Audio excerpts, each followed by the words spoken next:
제9시에 예수께서 크게 소리 지르시되 엘리 엘리 라마 사박다니 하시니 이를 번역하면 나의 하나님 나의 하나님 어찌하여 나를 버리셨나이까 하는 뜻이라. 아멘. 할렐루야. 오늘 전 여러분과 함께 버려지신 예수님, 이런 제목으로 함께 은혜의 말씀을 나누려고 합니다. 마가복음 15장은 예수님께서 십자가에 못 박히시는 그런 장면을 보여주고 있습니다. 오늘 본문 말씀은 예수님께서 십자가에서 죽으시면서 하신 말씀 중에 하나입니다. 마가복음 15장의 시작을 보면 이제 대제사장들이 백성들을 선동하여서 예수님을 십자가에 못 박아 죽이라고 외치는 그런 장면을 보게 됩니다. 대제사장들의 선동에 따른 이런 백성들을 이제 말씀을 보면 이제 무리들이라고 또 표현합니다. 그래서 대제사장들이 무리들을 선동해서 이 무리들이 이제 빌라도 총독 앞에서 예수를 십자가에 못 박으라는 이런 외침을 하기 시작합니다. 다른 말로 표현한다면 이제 폭동 같은 것들이 일어나기 전인 것이죠. 지금으로 본다면 뭐 촛불 운동이 일어나듯이 아니면 뭐 대통령 퇴진 운동이 일어나듯이 백성들이 모여서 예수 그리스도를 이제 못 박아 죽으라고 이제 그 총독 앞에서 지금으로 치면 뭐 대통령 앞에서 이렇게 외치는 장면입니다. 그래서 이 총독으로서 빌라도는 어찌할 바를 알지 못하고 자신의 양심에 따라 행동하지 않고 자신의 어떤 위치, 권력을 유지하기 위해서 백성들의 말을 들어주는 그런 장면이 마가복음 15장에 기록되어 있습니다. 제가 수요일에 나눈 말씀인데 백성들의 선동에 따른 대제사장들의 선동에 따른 이 무리들이 이제 빌라도 앞에 외침으로 이 빌라도는 자신의 양심을 저버린 그런 정치 행위를 하게 됩니다. 그래서 예수를 십자가에 못 박게 이제 최종적으로 도장을 찍어주는 그래서 병졸들에게 예수를 넘기는 그런 장면이 기록되어 있습니다. 그리고 나서 이제 오늘 본문의 말씀이 이어지고 있습니다.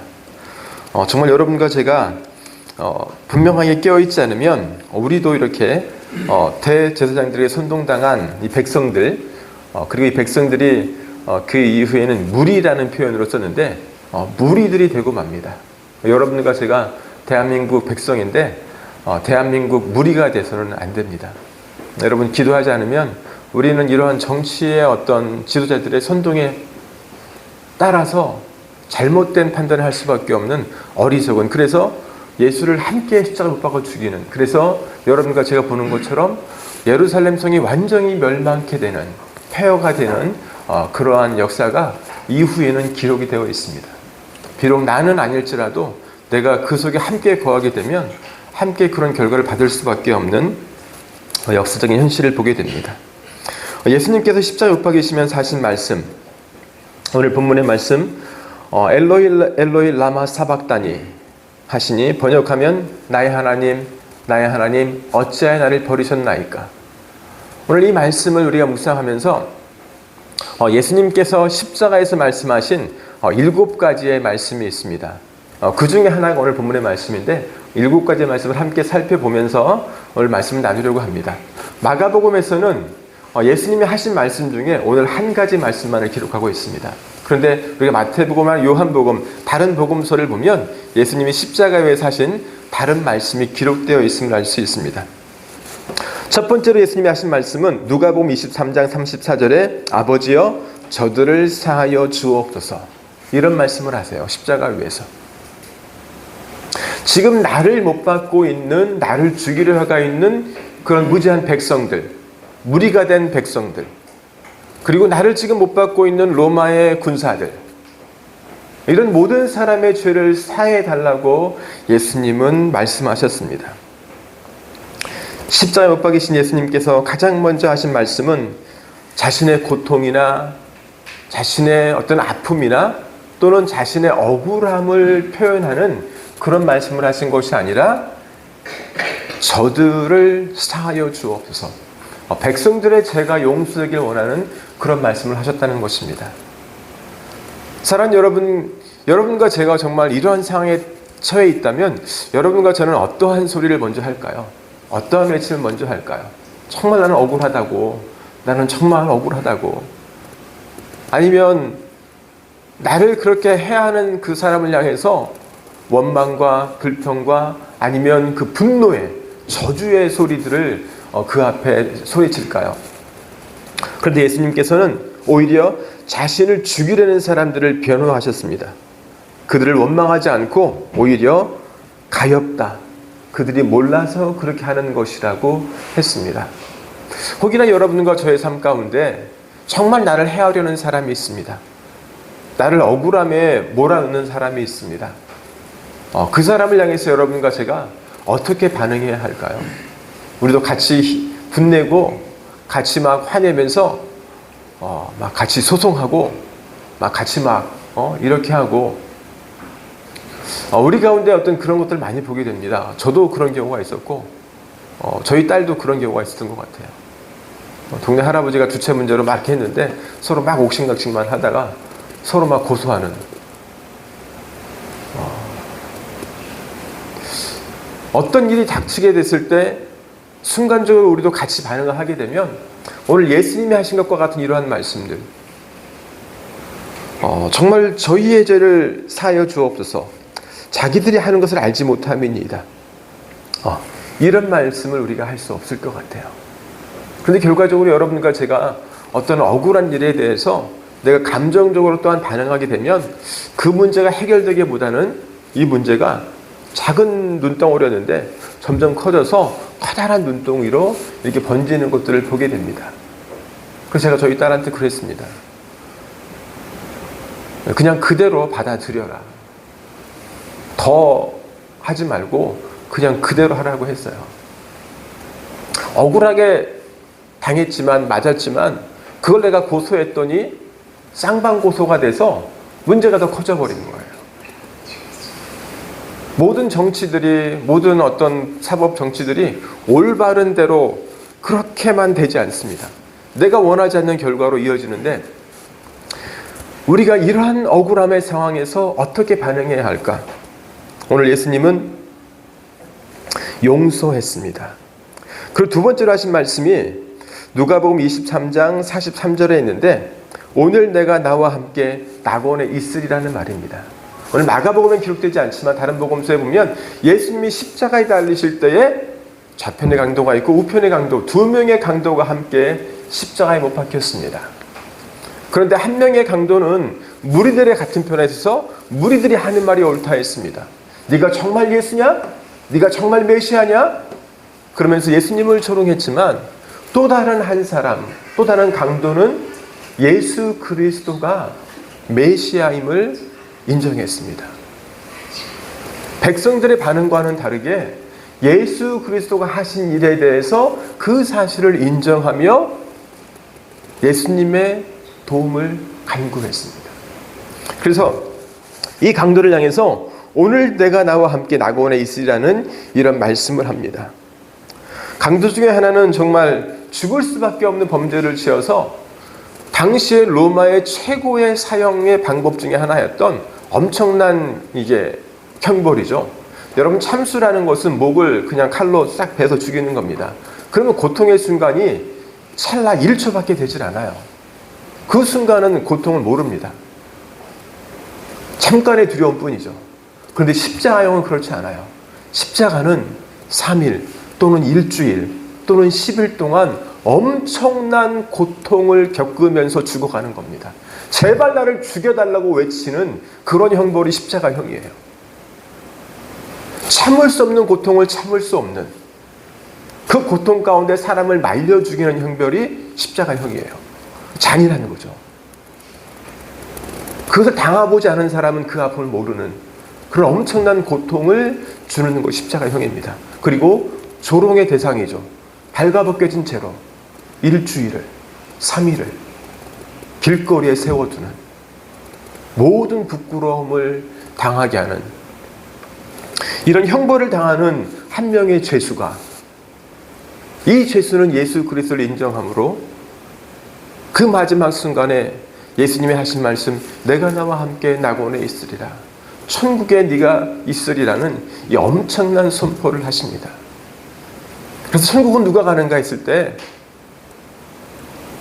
의인이 가는 곳이 아니라 죄인이 예수 그리스도를 인정하며 모셔들 때 가는 것이라고 주님은 말씀하고 있습니다.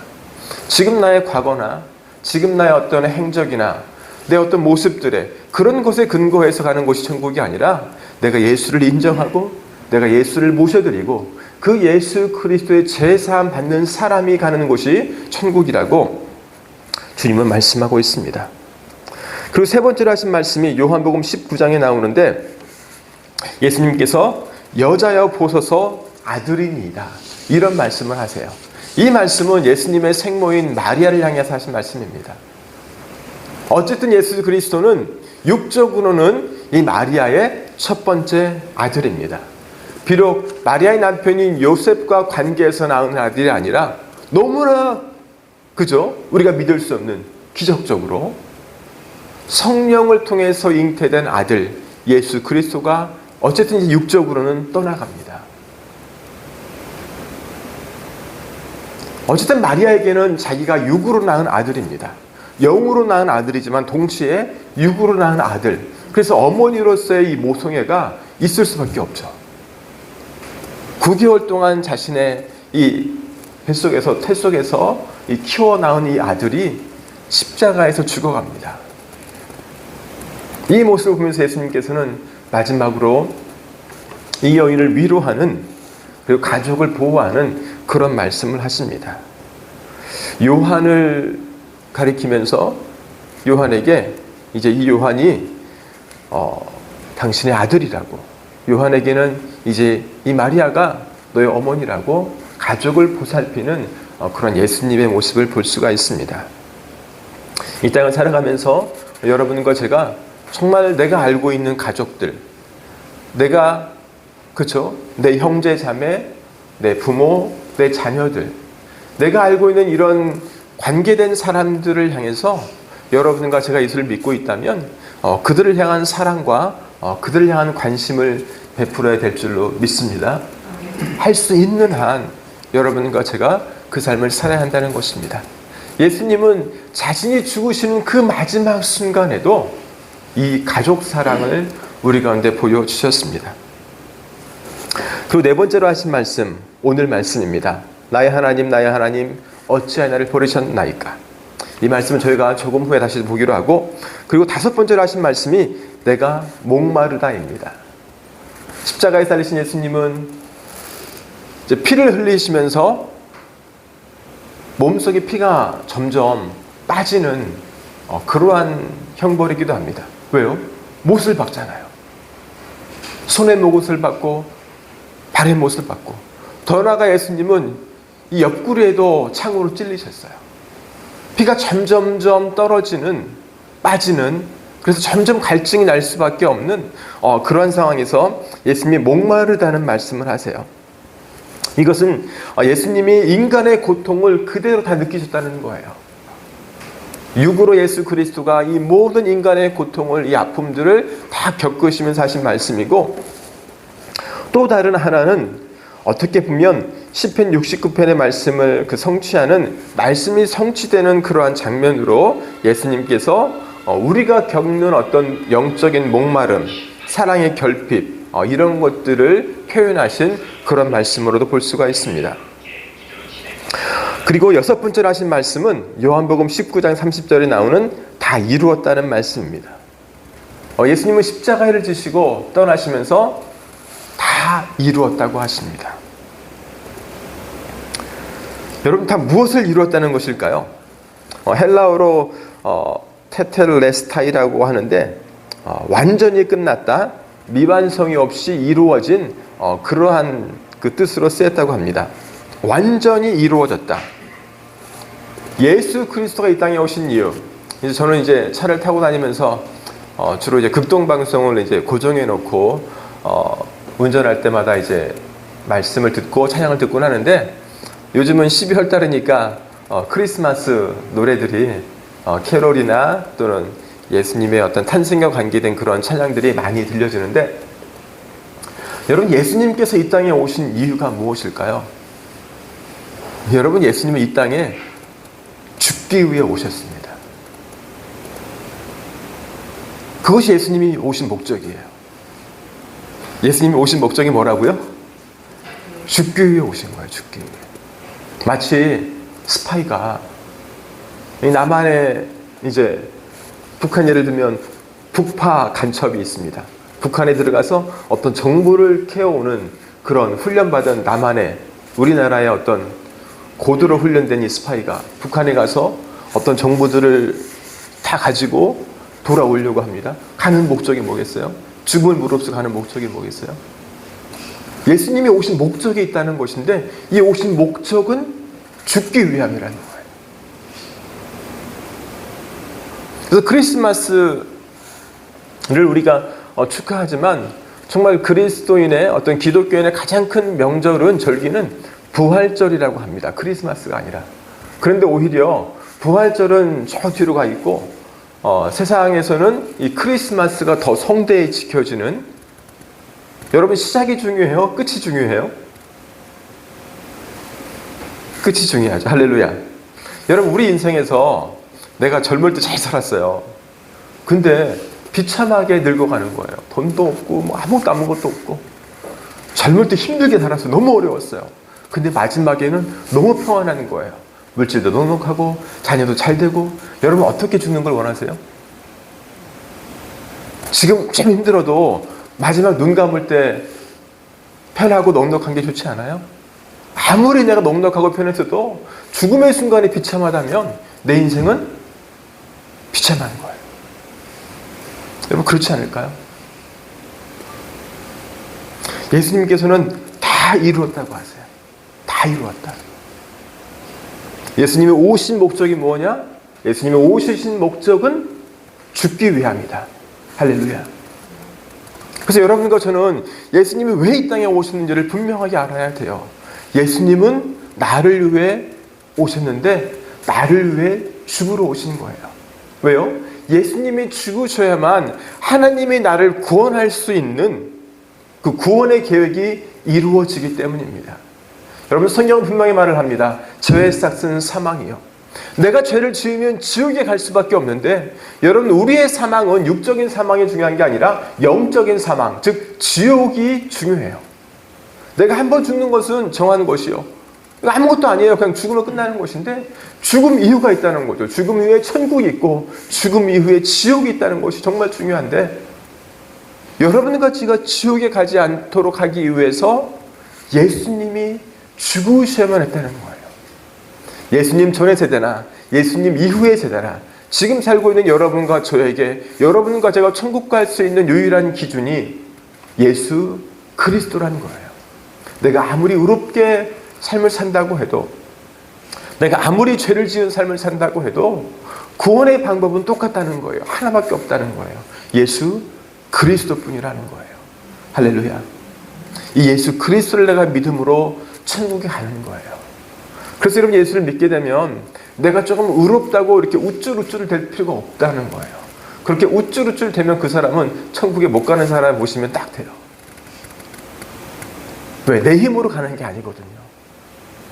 주님의 힘으로, 주님의 도움으로, 주님이 십자가를 지심으로 내가 천국에 가는 것이기 때문에 나는 항상 하나님의 은혜에 감격할 수밖에 없는, 하나님의 은혜에 감사할 수밖에 없는 그런 존재가 나라는 것입니다.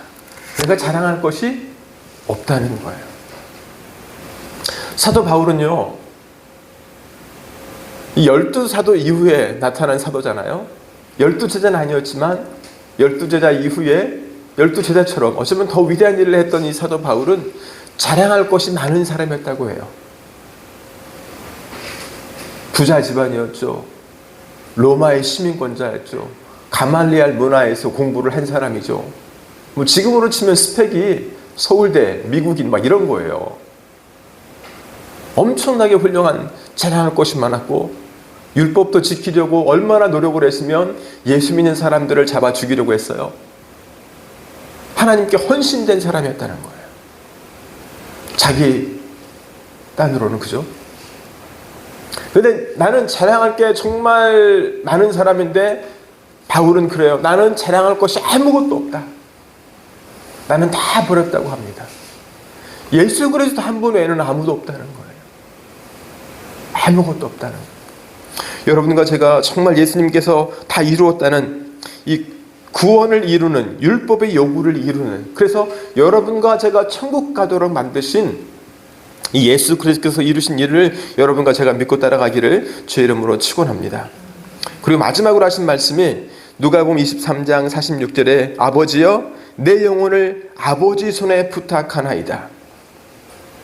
그리고 고통의 마지막 그 하신 말씀이 내 영혼을 아버지 손에 부탁한다는 이 말씀을 하고 죽으십니다.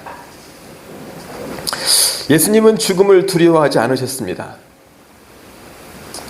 여러분과 저는 어떨까요? 저는 어젯밤에 꿈을 꿨는데, 제가 꿈을 잘 안 꾸는 사람인데,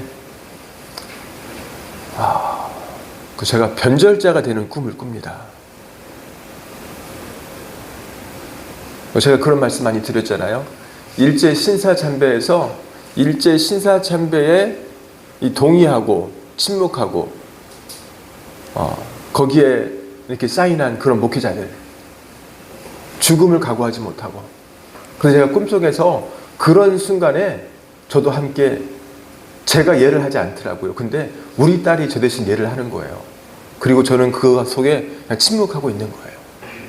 그래서 저도 그렇게 변절자가 되는 꿈을 꿨어요. 목숨 앞에서 나도 모르게 변절되는 저 자신의 모습을 꿈속에서 봤어요. 제가 강단에서 이렇게 외치지만 정말 내 앞에서 이런 죽음의 결단을 요구하는 그런 믿음의 순간에 과연 나는 어떤 결단을 할까? 나뿐만 아니라 지금 내 옆에 내가 그런 고백을 하면 이제 내 딸도 죽게 되는 그런 상황에서 우리 딸이 먼저 그냥 살기 위해서 예를 하니까 저는 그냥 침묵해 버리는 거예요. 과연 나는 어떻게 내 믿음을 지킬 수가 있을까? 예수님처럼 이 마지막 순간에도 내 영혼을 아버지 손에 부탁한다는, 내 목숨이 아버지께 있다는, 지금 내 육적인 목숨이 아무것도 아니라는 그런 고백들을 할 수 있을까? 사랑하는 여러분, 내 목숨을 버리고 하나님께 내 목숨을 의지할 때 여러분과 제가 천국에 가게 될 줄로 믿습니다. 내 영혼을 하나님께 부탁할 수 있는 사람이 돼야 돼요. 육적인 그 어떤 것들이 나를 헤아려 할 때 그것들을 버려버리고 하나님께 맡길 수 있는 그러한 믿음의 사람이 되어야 합니다. 오늘 본문의 말씀, 나의 하나님 어찌 나를 버리셨나이까? 이 말씀은 예수님께서 네 번째로 하신 말씀이에요. 그리고 어떻게 보면 가장 인간적인 절규이기도 합니다. 왜 나를 버렸느냐고, 엘리 엘리 라마 사박다니, 이 사박다니라는 말이 나를 버리셨나이까 이런 말씀인데, 엘리 하나님이란 뜻인데요. 나의 하나님 왜 나를 버리셨나이까? 여러분, 예수님께서는 나의 하나님이라고 합니다. 나의 하나님.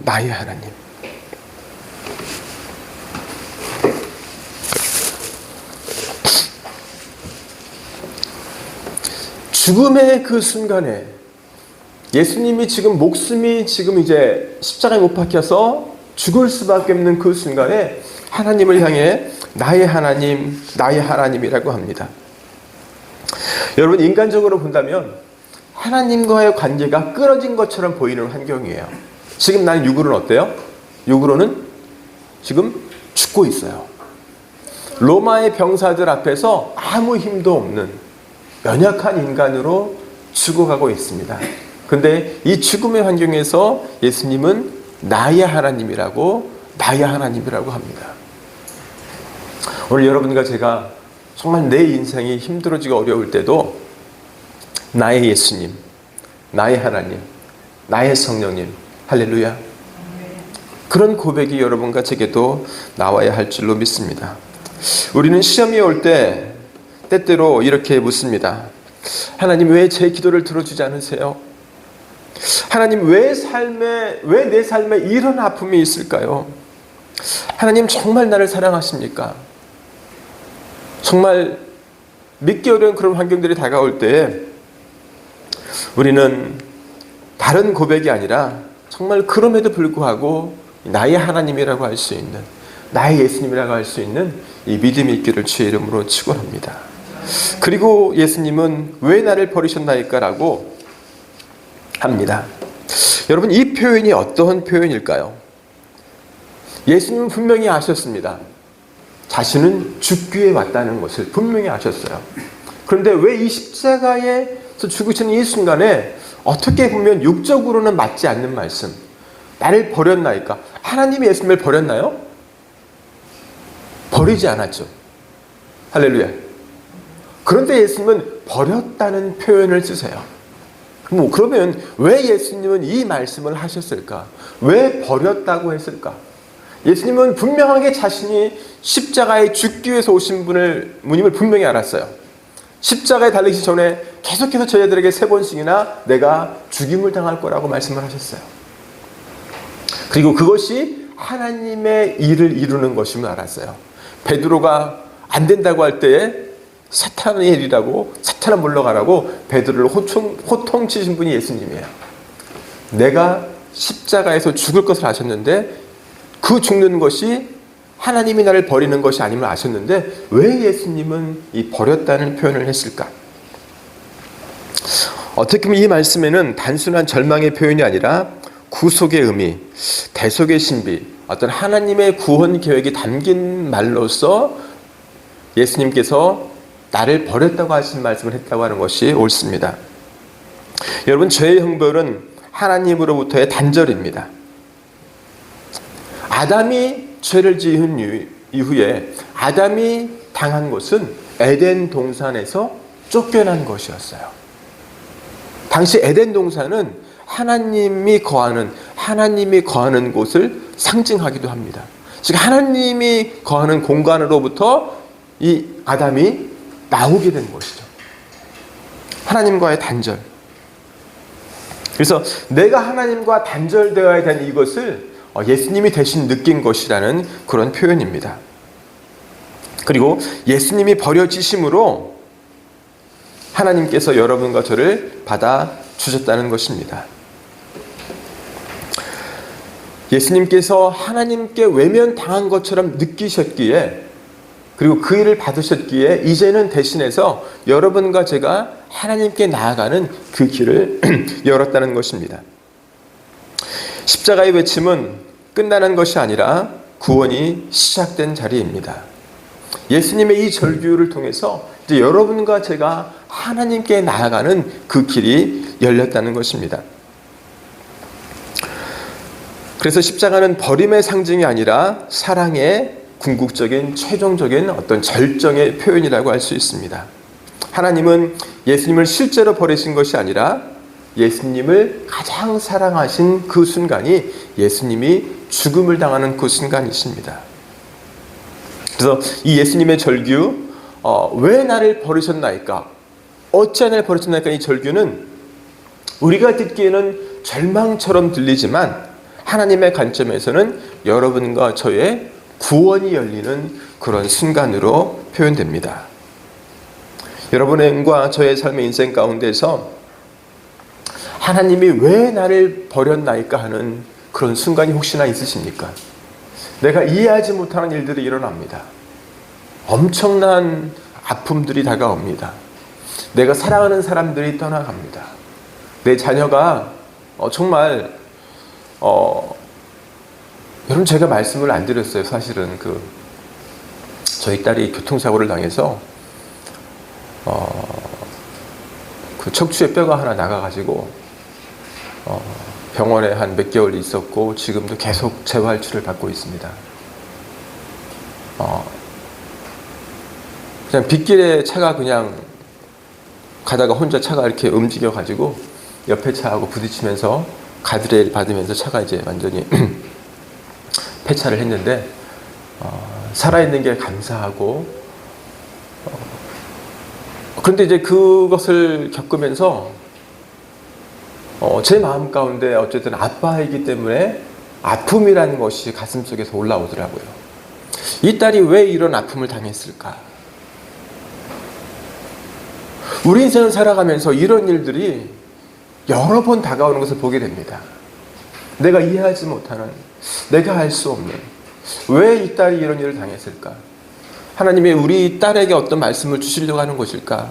아니면 나에게 주시려고 하는 것일까? 어찌하여라는 라마 사박단이 하는 이러한 왜 나를 버렸나라는 이러한 환경들이 다가올 때, 사랑하는 여러분, 내가 설명할 수 없는 고통, 이성으로 이해되지 않는 실패, 아무리 기도해도 응답이 없는 시간, 관계가 단절되고 경제적인 어려움이 생기고 몸의 질병이나 또 마음의 상처, 이런 것들이 다가올 때에 왜 나를 버렸나이까 하는 그런 아픔의 순간에, 그러함에도 불구하고 그 순간에도 하나님께서 지금 나와 함께하고 있다는 하나님의 어떤 임재를 여러분이 체험할 수 있는 그런 여러분과 제게 되기를 주의 이름으로 축원합니다. 여러분, 이 고통의 순간에 하나님은 예수님을 무시하고 지나가는 것이 아니에요. 예수님이 육적으로는 외칠 수밖에 없는, 왜 어찌 나를 버렸나 이렇게 할 수 없는 이 고통의 순간에도 하나님은 예수님과 함께 계셨습니다. 그리고 그 아픔의 순간을 함께 동행하셨습니다. 하나님의 임재가 그 가운데 흐르고 있었다는 거예요. 여러분과 저도 내가 이해할 수 없는 그런 아픔이 있지만, 그런 고통이 다가오지만, 그 순간순간에 우리 하나님께서 우리의 삶에 함께하고 있다는 하나님의 임재를 여러분과 제가 경험하기를 주의 이름으로 축원합니다. 여러분, 우리의 어떤 사박단이, 엘리 엘리 라마 사박단이, 이 환경이 내게 다가올 때에 그 환경이 끝이 아니라는 거예요. 예수님은 이 고통의 순간을 겪고 난 이후에 여러분과 제가 아는 것처럼 3일 후에 부활하셨습니다. 육적인 모습으로는 이 땅에서 사라진 존재이지만 영으로 본다면 이제 그는 온 인류의 구원을 이루시고 다시 하나님께로 돌아간 그러한 위대한 하나님의 사람이었음을 우리 가운데 보여주셨습니다. 사랑하는 여러분, 이 엘리 엘리 라마 사박다니의 그런 상황이 우리 인생 가운데 있을 수밖에 없지만, 그러나 여러분, 부활의 아침은 분명히 다가오심을 믿으시기를 주의 이름으로 축원합니다. 사랑하는 여러분, 정말 여러분과 제가 하나님을 믿고 나아가면 여러분과 저의 앞에는 이 부활의 아침이 분명히 있습니다. 우리 가운데 천국이 분명하게 있습니다. 이 천국을 늘 소망하며 살아가는 저와 여러분 되시길 주의 이름으로 축원합니다. 기도하겠습니다.